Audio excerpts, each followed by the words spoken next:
Welcome to the Tech Egg. Don't get scrambled. Enjoy the video.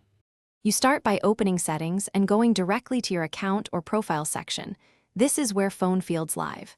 Once there, make sure you have your current phone number, account password, and any two-factor method ready because the system will verify you.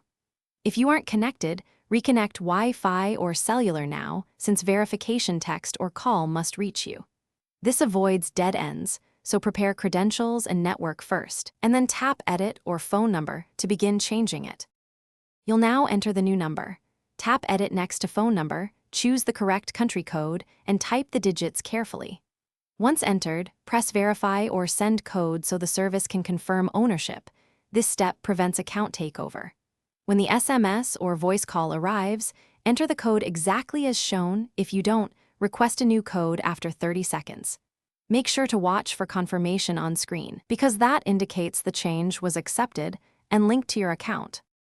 You finish by confirming the change saved, look for a confirmation banner or an updated number in settings, and check your email for any notification.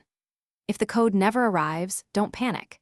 Use Resend, choose voice call if available, toggle airplane mode or reboot the device, and retry. Connectivity or carrier filters cause most failures.